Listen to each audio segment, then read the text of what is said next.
بناوی خوای گەورە سڵاوتان لەبێت بینەرانی بەڕێز وەزارەتی دارایی عێراق دەستی بە دابەشکردنی موچەی مانگی ئەیلول کرد بەڵام حکوومەتی هەرێمی کوردستان لە کۆبوونەوەکەی ئەمڕۆدا وادەی دابەشکردنی موچەی مانگی چواری دیاری نەکرد لە ڕاگەندراوی حکوومەتی هەرێمدا هاتووە ئەنجومەنی وەزیران وەزارەتی دارایی ڕاستپاردەوە بۆی خۆگونجاندن کات لەگەڵ ئەو بڕەپارەی کە لە عێراقەوە ڕەوانە دەکرێت ئەم شەو لەگەڵ بەڕێز ڕابوون معروف سەرۆکی فراکسیۆنی ئایندا لە پەرلەمانی عێراق قسە لەسەرەوە دەکەین پارەکەی بەغداد کەی دەگاتە هەرێم و هۆکاری چارەسەرنەکردنی کێشەی موچە لە هەرێمی کوردستان چییە و بۆچی ڕێکەوتنێکی گشتگیر و یەکلاکەرەوە لەبارەی موچە لە نێوان هەولێر و بەغداد نایەتە ئاراوە سەرەتا راپۆرتێک دەبین دواتر لەگەڵ میوانەکەمان دەست بە گفتوگۆکەمان دەکەین.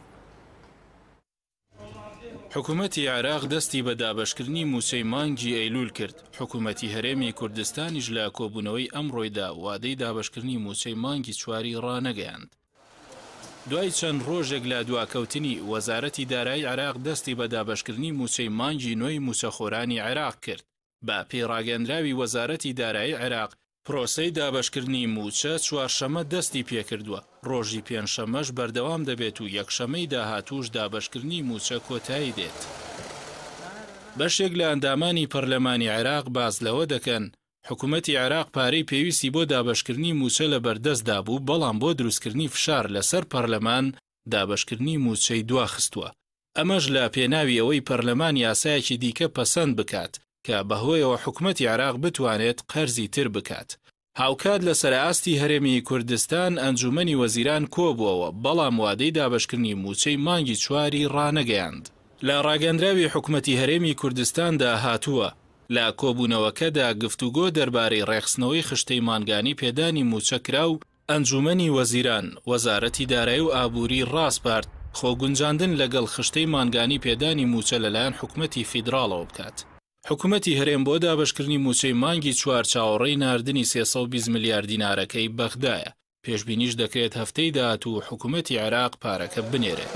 ڕۆژی سێشەممە مستەفا کازمی سەرۆکوەزیرانی عێراق لە میانەی کۆبوونەوەی لەگەڵ وەفدێکی باڵای کۆمەڵ با سەرۆکاتی مامۆستا عەلی باپیر ڕایگەیاند بوو بەم زوانە پارەکەی هەرێم دەنێرن. ئەمە لە کاتێکدا حکوومەتی هەرێم لە دابینکردنی موچە شکستی هێناوە. موچەخۆرانی لە مانگی دەدا موچەی مانگی چواریان وەرنەگرتووە. شکستەکە بە جۆرێکە ئەگەر حکوومەتی عێراقیش 320 میلیارەکە بنێرێت حکوومەتی هەرێم بە لێبڕینی لە سەدا 18 موچەی مانگی چوار دابەش دەکات.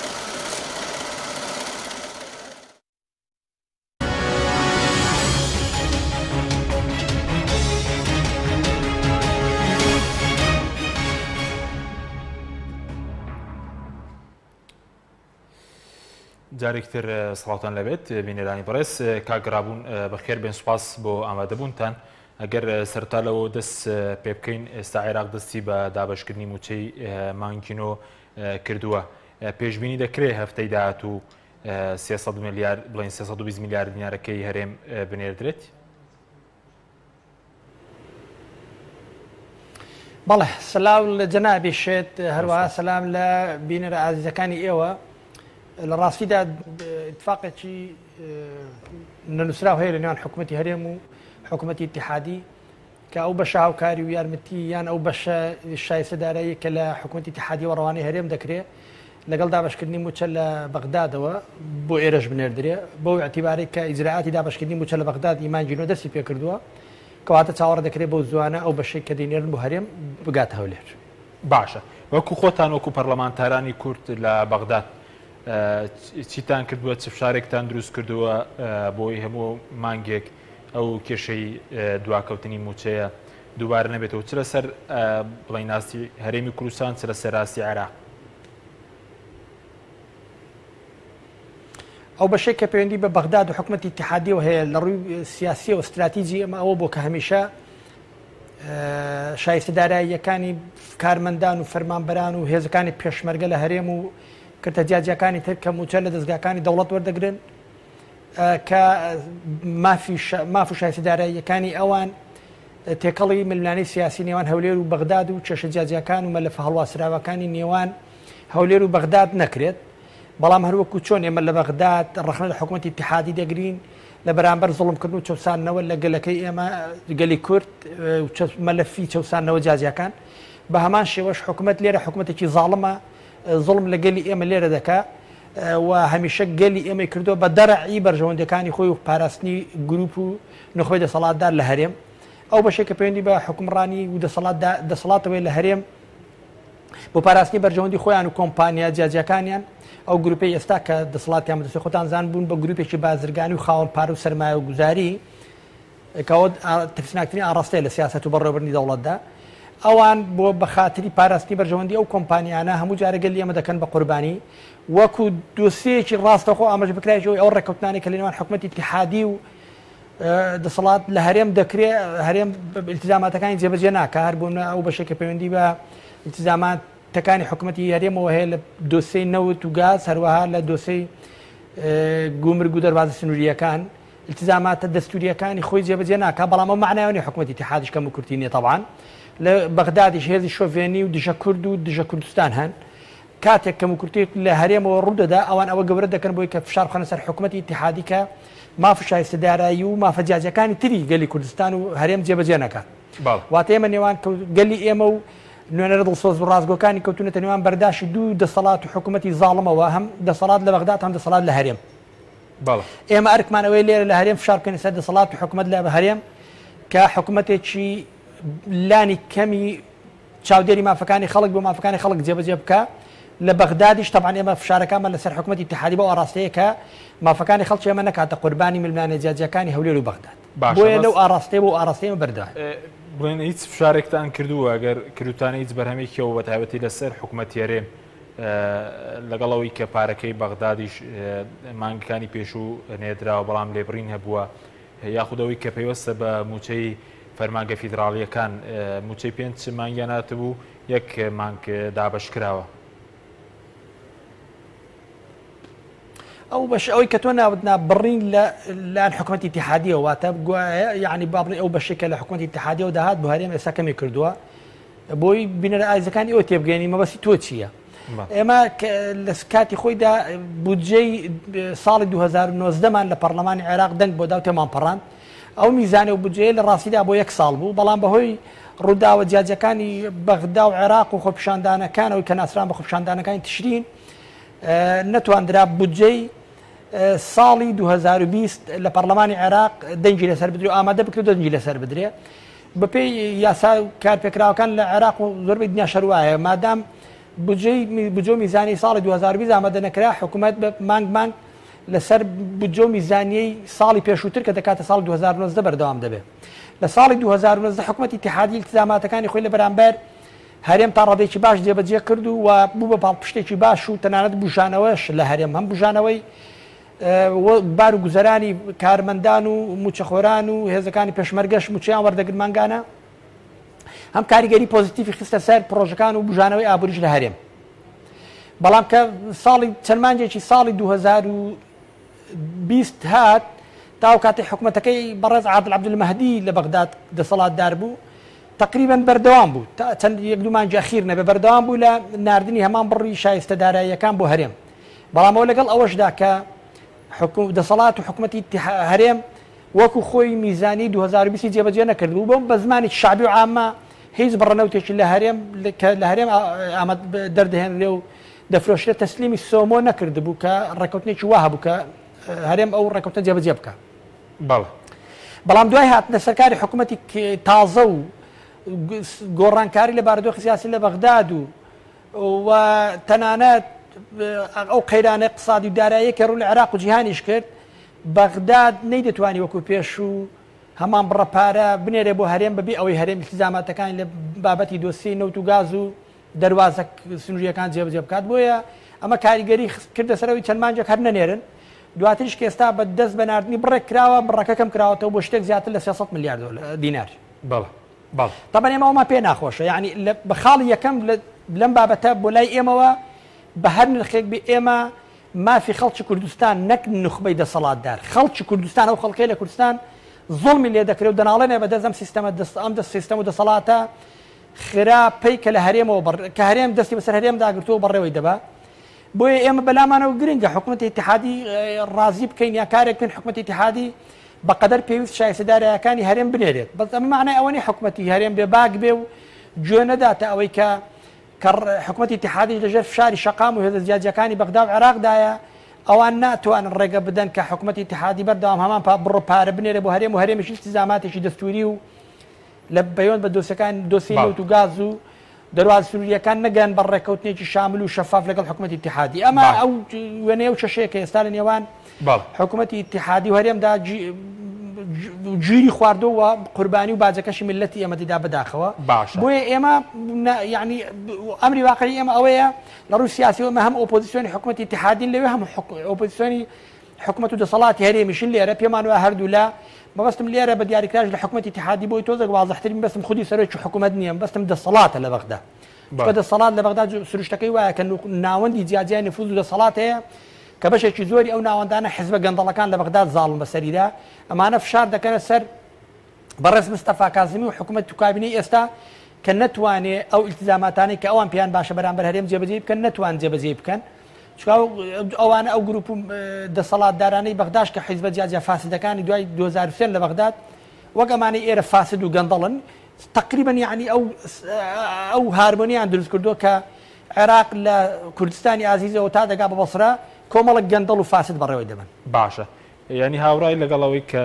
سەرۆکی حکوومەت لە پەرلەمان لە دانیشتەکەی پەرلەمانی کوردستان سەن ڕۆژی ڕابردووتی لە هەموو ڕوویەکەوە هەرێم لە عێراق پێشکەوتوترە چ لە ڕووی دموکراسی چ لە ڕووی ئیداری و بژێوی ژیان بڵێن لە ڕووی ئاڵگۆڕی دەسەڵاتی شەوار پێشکەوتوترە جارێ من پێم خۆشە هەرێمی کوردستان لە پاریس و لەندەن و نیویۆرکیش باشتر و لە ڕووی دیموکراسیەوە باشتر بێ لە ڕووی خۆی خۆشگوزارانیەوە باشتر بێ و هەمیشە وڵاتەکەمان بەراورد بکەین بە وڵاتگەلی وەکو لە ڕووی ئابووری وڵات ئابووری دیموکراسی بێکەوە کە بۆ لای من هەردووشی گرنگن وڵاتگەلی وەکو سویسرا و سوید و بەریتانیا و ئەمریکا و ئەو وڵاتانە هەر کاتێک دەسەڵاتداران لە هەر شوێنێکی دنیا وڵاتەکەی خۆیان کرد بەراورد کرد بە خراپترین وڵاتەکانی دنیا ئەوە نیشانەی ئەوەی ئەو وڵاتە باردۆ خراپە ئەگەر لەبیرتان بێ من چاکم لەبیرە ئێمە کە لە نەوەتەکان ئۆپۆزیسیۆن بووین و هەموو حیزبانی ئێستا خەریکی دابەشکردنیکێکی دەسەڵات بوون ئەوسا دەیانگوت حکوومەتی هەرێم و بارودۆخی هەرێم باشترە لە ئەفغانستان ئەوسا لە ئەفغانستان شەڕی ناوخۆ بوو کە جۆرێک حکومڕانی هاتە پێشەوە و دەسەڵات جۆرێک دەسەڵاتداری جێگیر بوو لە ئەفغانستان اینجا بەردەوام دەیانگوت حکوومەتی هەرێم و دەسەڵات لە هەرێم باشترە لە سۆماڵ دوای کە بابەتی شەڕی ناخۆ لە سۆماڵ بە ئاقارێکی کەمتردا ڕۆیشت و ئەو تۆنەی بەهێزی پێشانەما سا سەرقاڵی ئەوەن بڵێن هەرێمی کوردستان باشترە لە سووریا و باشترە لە عێراق و بابەتانە هەر بۆ خۆی بەراوردکردنی کوردستان بە سووریا و سۆماڵ و ئەفغانستان و بەغداد نیشانەی بارودۆخ لە هەرێم زۆر خراپە بۆیە بەڕاستی من ئامادە نیم وڵاتەکەی خۆم و بارودۆخی گوزەران لە هەولێر و سلێمانی و هەڵەبجە و دوهۆک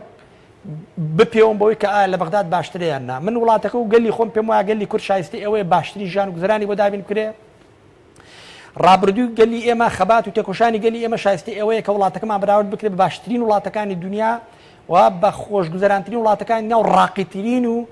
بەرزترین کەلتوری سیاسی و کۆمەڵایەتی دنیا نەک شوێنە هەرە خراپەکانی دنیا بۆیە بە هیچ شەوەیەک من یعنی هەر پێم وایە هەر باسکردن و بەراوردکردنی کوردستانی ئازیز بە ڕووبارێک خوێنەوە بە شوێنە خراپەکانی دنیا بە خۆی جۆرێک عیبەیە بۆ سیاسەکان باشە بەس ئەمە بۆ دامەزراوەکانیش ڕاستەگە دامەزراوە بێ بۆ لە ڕووی پەرلەمانەوە لە عێراق و لە کوردستان لە ڕووی ئاڵگۆڕی دەسەڵات کە لەوێ بڵێن ئاڵگۆڕی دەسەڵات هەبووە لە بەغداد سەر وەزیرەکان یاخود دەستەکە مستەفا کاظمی هاتوۆتە سەرکار لەم ڕۆژەوە ناکرێت بەراورد بکەین ئەو بەشەی کە پەیوەندی بە کوردستانەوە هەیە بە سیستەمی سیاسی لە کوردستان تەمان لە عێراقیش زۆر گرنگە خەڵکی ئەمە بزان لە عێراقیش بەتکا حکومڕانی و دەسەڵات سیاسی لە عێراق و کوردستان کلیپتۆکراسی ئەواتە کۆمەڵێک چەتە کۆمەڵێک دز و مافیا دەستیان بەسەر دەسەڵات داگرتووە لە سەرتاسەری عێراقدا مەبەستم لێرە لە نوخبەی دەسەڵاتە زۆر جار بەتاخەوە بەشێک لە تقریبا هەموو فیگەکانی ئۆپۆزیسیۆنیش غەڵەت دەکەن بۆیە تەقیم و تەحلیلەکانیشان غەڵەت دەبێت ئەوی جیاوازی ناکەن لە نێوان نوخبەی دەسەڵات لەگەڵ حکوومەتدا مەسەن بۆنە کۆمەڵی خەڵکی زۆر تەحلیلیان کردبوو لەسەر لبنان هەموو غەڵەت تەحلیلەکانە غەڵەت بوون چکەوە نازان نوخبەی دەسەڵات جیایە لە حکوم زۆر جار حکوومەت دەبێتە دیکۆر و کارتۆنێکی بێدەسەڵات لە بەرامبەر نوخبەی دەسەڵات چونکە لە پشتەوەی حکوومەت دەسەڵاتی شتر هەیە کە نوخبەی دەسەڵات بەڕێوەی دەبن لە بەغداد ئێستا حکوومەت دەسەڵاتدار نییە نوخبەی دەسەڵات هەیە لە پشتەوەی حکوومەت زۆر بە دەسەڵاتترە لە حکوومەت حکوومەتی چی پێ ناکرێت بە بەراورد بە نفوذ و دەسەڵاتی نوخبەی دەسەڵات لە بەغداد لە هەرێمی شتێکی وایە بە معنایەکی تۆزێک جیاواز ئێمە لە هەرێم دەیان کەسمان هەن لە نخبەی دەسەڵات لە سلێمانی و لە هەولێر کە لە حکوومەت و دەستگا یاساییەکانی حکومڕانی لە هەرێم هیچ پێگەیەکیان نییە بەڵام بەهێزترین فیگەی دەسەڵاتن لە هەرێم ئەوانە من پێیان دەڵێن نخبەی دەسەڵات لە لەبنانی وایە حکومەت هەمیشە کارتۆن و دیکۆرە هیچ نییە نخبەی دەسەڵات هەیە لە پشت حکومەتەوە ئەوانەی دەسەڵاتی فعلی کردەوە بەکردەوە بەڕێوە دەبن ئەسڵا هەر ڕازی نین بچنە ئۆرگانەکانی حکومڕانی دەستوریەوە بۆیە ئەوە گرنگە ئێمە بیزانین کەواتە دەسەڵات لە هەرێمیش و لە عێراقیش کۆمەڵە چەتەی سیاسی و مافیای سیاسی دەسەڵات و ناوەندەکانی دەسەڵات و نفوذ و سەرچاوەکانی ئابووری و گومرگ و نەوت و فڵان و ئەوانە بەڕێوە دەبن ئەوە خاڵی یەکەم خاڵی دووەم پەرلەمان ئێمە لە هەرێم پەرلەمانمان نییە یعنی هەر کەسێک ئەمە یعنی قسەیەکی من بێ بۆ لاوان گەنجان کوڕان کچان هەر کەسێک ئێوەی خۆشخەیاڵ کرد بە پەرلەمانی کوردستان بزان ئەوە بەرژەوەندیەکی هەیە لەگەڵ دەسەڵات تکایە هەر کەسێک ئێوەی خۆشخەیاڵ کرد بە پەرلەمانی ئەوی پێ دەڵێن پەرلەمانی کوردستان کە پەرلەمان نییە ئەوە لە ژێر و لە پشتەوەی پەردە بەرژەوەندیەکی هەیە لەگەڵ نخبەی دەسەڵات و چەتەکانی سیاسەت لە کوردستان ئێوە دەستا و دەست بۆی بەردەوام 30 ساڵی تریش لەناو هەمان بازمدا بخولێنەوە چونکە ئێمە پەرلەمانمان نییە ئەوەی پێی دەڵێن پەرلەمانی کوردستان دیل و عەبد و کۆیلەی ئەو نخبە دەسەڵاتدارەیە کە ئێستا قسەم لێ کرد لە کوردستان ئەوەی دوێنێ ڕوویدا و ئەو شانۆی لە پەرلەمانی کوردستان ڕوویدا ئەو پەرلەمانتارانە بۆ خۆشیان چێ ژیان لە بە کۆیلەکردنی خۆیان وەردەگرت بە تاکید حەز دەکەم خەتێک بدەم بە پەرلەمانتارەکانی دەسەڵات و ئۆپۆزیسیۆنیش ئەوەی پێیان دەڵێن ئۆپۆزیسیۆن پێیان دەڵێن ئۆپۆزیسیۆنی ساختە هیچ نەبوو شانۆیەک بووبووی کە وانیشاندن لە کوردستان پەرلەمانمان هەیە و حکوومەتێکمان هەیە وەکو هەموو دنیا مؤسساتی جیاجیامان هەیە ئەوە بەس ئێمە پەرلەمانمان نییە و نەتیجەی دوای 5 خولی هەڵبژاردن لە یەکەوە بۆ ئێرەکە هیچ پەرلەمان نەبوو هەندێک هەوڵ هەبوو بیکەین بە پەرلەمان پێمان نەبووتە پەرلەمان نیان هێشتا بیکەینە پەرلەمان ئێستا کۆمەڵێک شایر و لاتولوت لە پەرلەمانی ئەوی پێ دەڵێن پەرلەمانی کوردستان کۆبوونەتەوە بە ئۆپۆزیسیۆن و دەسەڵاتەوە چێژ لە بە کۆیلەکردنی خۆیان بە مەحزەلەکردنی خۆیان بە شەکەرۆکەکردنی خۆیان وەردەگرن بەڵێ بۆ هەر هەمی ڕاستە بەگشتی بۆ هەر هەمی ڕاستە یعنی تا خەڵکی ئێمە وەعیەکی سیاسی باڵای لا دروست نەبێ ئەوە تێبگا کە ئەمەی ئێستا لە کوردستان هەیە ئۆپۆزیسیۆنی ساختە دیوی دووەمی هەمان سیستەمی سیاسیە کە چەتە و مافیەکانی دەسەڵات لە هەرێم بەڕێوەی دەبن هیچ ئاڵگۆڕێک ڕوونادان لە خولانەوەی لەناو هەمان بازنە چونکە هەمیشە لەناو هەمان بازنە لە قۆناغی شکست خواردەوە دەمان بن بە قۆناغی تری شکست خواردوو ئەی عەقڵ خۆ عەقڵی بۆیە پێداین ئێمە هەمان هەڵەکانی ڕابردوو دووبارە نەکەینەوە کەواتە ئەوە پەرلەمان نییە بەڵام جیاوازیەک لە بەغداد ئەوەیە کە پەرلەمانی عێراقیش سەرڕای شکست خواردنەکەی سەرڕای ئەوەی لەوێش کۆمەڵێک گروپی چەتە و مافیا کە بۆی خۆشخەیاڵ نەبن لەوێش کۆمەڵێک چەتە و گروپی مافیا کە پەرلەمانتارەکان لەوێ هەر زۆرینیان خۆیان بەشدارن لە پرۆسێک گەندەڵی فەسیدکردن کە ئومێد وایە بەشێکیان محکەمە بانگیان بکات دەستگیریش بکرێن تەنانەت لەو پرۆسە دەستگیرکردن ئێستا سەرڕێک کراوە بۆ گەندەڵەکان لەوێش دیسان کۆمەڵێک گروپ و چەتەی حیزبەکان دەستیان بەسەر و باردۆخەدا کردەوە بەڵام لەگەڵ ئەوەشدا پەرلەمان لە بەغداد تۆزێک باشترە لە پەرلەمان لە هەرێم هەندێک جار توانای هەیە هەندێک لێ پێچینەوە هەندێک فشار بکات لەسەر دەسەڵات تەنفیزی بەڵام لە نیهایەتدا ڕێکەوتنە گەورەکان و ئیتفاقیاتە گەورە سیاسیەکان لە بابەتی داراییش و سیاسی و پێکەنانی حکوومەت هەمووی لە پشتەوەی پەردە لە دەروی پەرلەمان دەکرێت دوای دەهێن بۆ پەرلەمان بەو معنایە لە بەغداش پەرلەمانەکە بۆ جۆرەیە بەڵام بەو ئیعتیبارەی بەڵانسی سیاسی تەوازنی سیاسی لە بەغداد یەکلا نەبووتەوە هێشتا ئومێد هەیە ئەو پەرلەمانەی بەغداد زیندوو بکرێت و گەورە بکرێتەوانێ بۆیە دەواازەیەکە ئێستا ئێمانە لە پەرلەمانی عێراق توانامان هەیە ئەو فشارانە دروست بکەن کە بەشێک لە دەسەڵات و ناوەندی دەسەڵاتمان هەم لە هەرێم هەم لە بەغداد خستۆتە ژێر فشارێکی کورس زۆرەوە کە پێی ئیزعاج بوون ئومێد هەیە لە ساڵانی داهاتوو ئەو فشارە و ئەو ئاڵگۆڕانی ئێستا لە بەغداد دەست پێ کردووە پەرلەمانی بەغداد بێتە پەرلەمانێکی چالاک کە من ئومێدم وایە ئەو دەواازەیە ببێتە هۆی ئاڵگۆڕی سیاسیش لە هەرێم و جۆرێک گۆڕانکاری سیاسی لە هەرێم کە ئەو باردۆخی ئەوەیە کە لە عێراقش و لە هەرێم هەیە بۆیە حکومڕانی لە عێراق و لە هەرێم هەردووکی شکستی خواردووە بەڵام بە فۆرمی جیاجیا بە شێوازی جیاجیا ئێمە دەبێ هەمیشە ئەو باردۆخانی کە ڕوودەدەن و میلەتەکەمان ڕوبەری کارەساتی جیاجیا دەکەنەوە دەبێت لە بری ئەوەی ئێمەمانان میلەتەکەمان خۆشخەیاڵ بکەین بۆ دووبارەکردنەوەی هەمان سیناریۆ